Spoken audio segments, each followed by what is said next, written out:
In all cultures throughout history, food has intrigued and occupied us. But what defines a great food experience?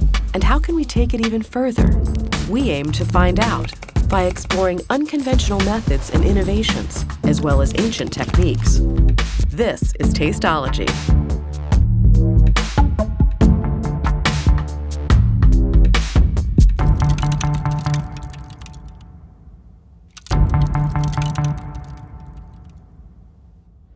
Feeding the 5,000 is a feast. It's a celebration of the positive solutions to food waste. We take food that would have otherwise been wasted and create a delicious meal for 5,000 people, and we invite citizens to taste the solution to food waste.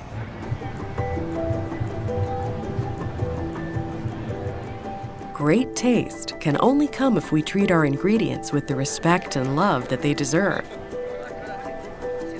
But through overbuying, lack of knowledge in how to store food, and strict cosmetic standards, we throw away more than a third of all the food we produce.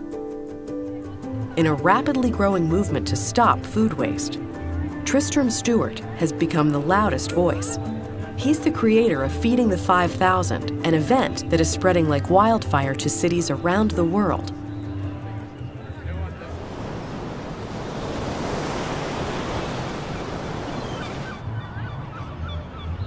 About the first Feeding the 5,000 event, kind of how it all started. We had 5 weeks to plan the event. I didn't know where we were going to get the food from. I spoke to farmers who were wasting tons of food because it was the wrong shape or size for the supermarkets. And they said, you need a ton of food, we'll send you 15 tons of food.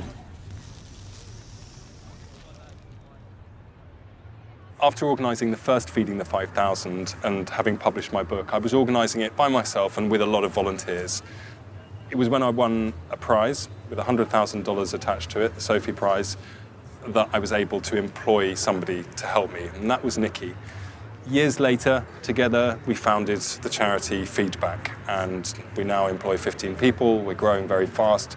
We operate in dozens of different countries, and we've helped to catalyse a global revolution against food waste. This is a spicy sort of fried bread, that's a vegan curry, and this is battered pakora, or broccoli pakora. Nice pakora. Yes. In 2012, here in the United Kingdom alone, 300,000 tonnes of fruit and vegetables that previously would have been wasted for being the wrong shape or size were in fact sold, and that's precisely because we made a big noise about it. For events like this, we campaigned on it, made people realise that these cosmetic standards ultimately mean that 20, 30, sometimes 50% of a farmer's crop are being wasted. And once people understand that as the consequence of cosmetic standards, I don't think that many people are insistent that everything should look the same and perfect. Okay, y'all, you know what? The rain's died down a little bit. Come on. As food becomes cheaper, we buy more than we need and leave it in the fridge to go bad. Wagyu cow breeder and chef Ludwig Maurer thinks that a large part of the problem is that we don't know what to put where in the fridge.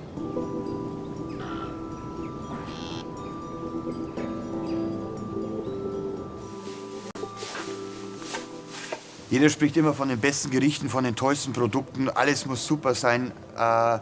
Die Verarbeitung muss das Beste sein. Aber keiner spricht über die Lagerung. Und dabei ist gerade die Lagerung extrem wichtig.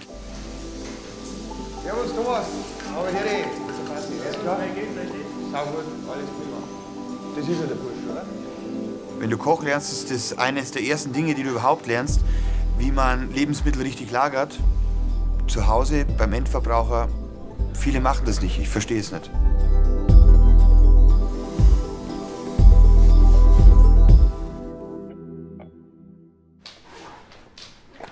Das Problem ist, dass viele nicht wissen, wo sie was hintun müssen im Kühlschrank. Und ja, Hauptsache kalt. Aber es gibt halt feine Unterschiede, die ein Produkt oftmals 3-mal länger haltbar machen. In der professionellen Küche hast du verschiedene Kühlhäuser mit verschiedener Luftfeuchtigkeit. Das hast du zu Hause nicht. Deshalb musst du halt den Raum im Kühlschrank ausnutzen und die richtigen Temperaturzonen finden. Unten zum Beispiel lagert man Fisch und Fleisch bei relativ geringer Temperatur. Unten habe ich mehr Luftfeuchtigkeit. Oben lagert man reifes Gemüse und Getränke, Dosen, Flaschen lagert man eigentlich in der Tür dort. Das ist am wärmsten.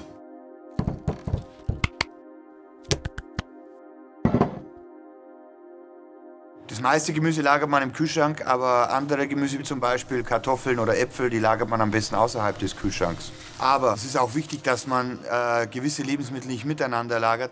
Tomaten zum Beispiel enthalten viel Ethylen. Dies wiederum kann auf andere Lebensmittel übergehen und diese werden eben schneller faulig und halten nicht mehr so lange.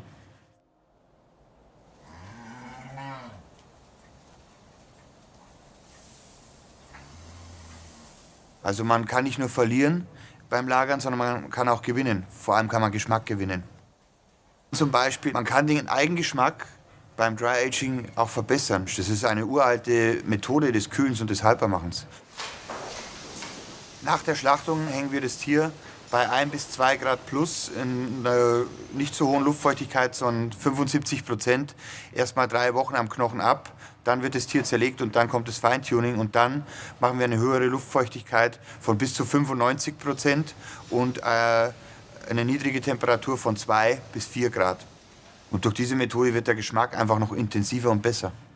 Deshalb ist es extrem wichtig, nicht nur gute Qualität zu kaufen, sondern diese eben entsprechend respektvoll zu behandeln und richtig zu lagern, damit man nichts wegschmeißen muss, denn dafür ist es viel zu kostbar.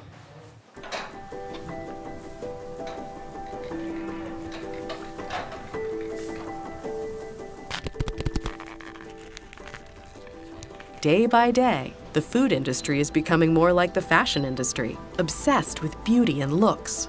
Perfectly fine food is constantly thrown away in supermarkets, but the biggest waste is happening in our own homes. Catering company Culinary Misfits in Berlin wants to change all this.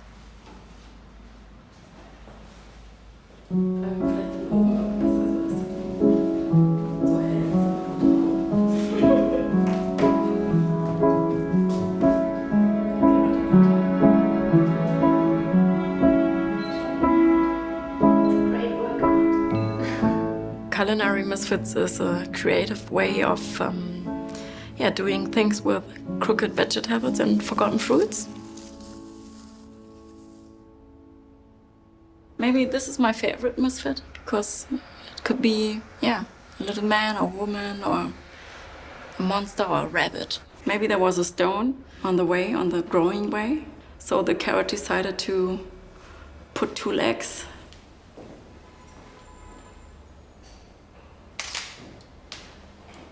I mean, you can put everything in a smoothie, and even if it's soft or really overripe, because you can cut them in pieces and nobody will see if it has had 2 or 3 legs or was a perfect carrot.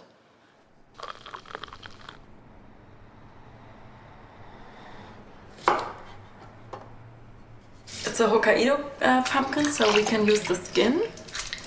And also the consistency is very, very well for smoothies. They give a very soft and smooth taste.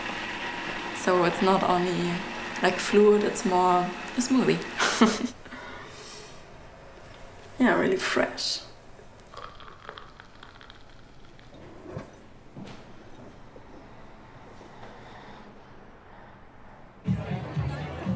Thinking more actively about how we store and cook ingredients will not only reduce the amount of waste, but also lead to tastier and more creative food in the process.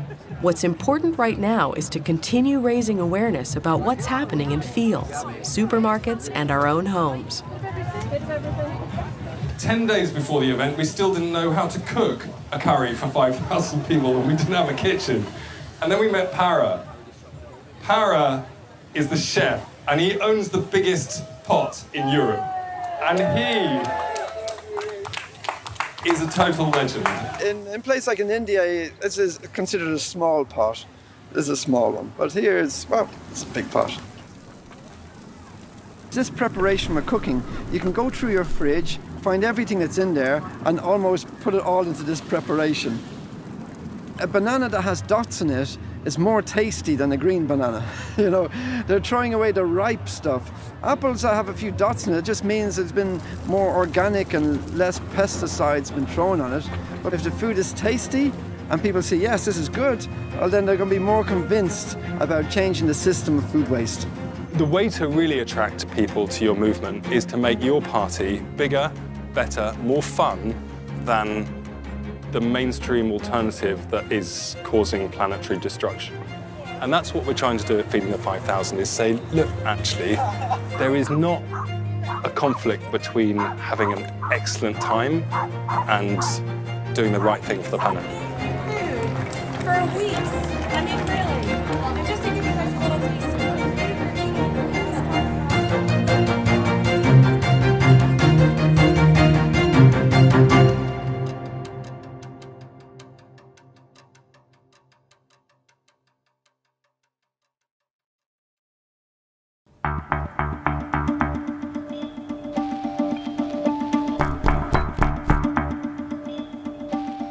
Storing vegetables in low humidity, like any other fridge, makes them lose water and nutrients much faster and go bad more quickly. For example, a water loss of only 3% is enough to have a noticeable impact on almost any ingredient. And an asparagus stalk stored in air that is too dry will lose over 8.5% of its water. AEG Twin-Tech technology keeps the air in the fridge humid, allowing the food to keep its natural taste, nutrients and colour for much longer.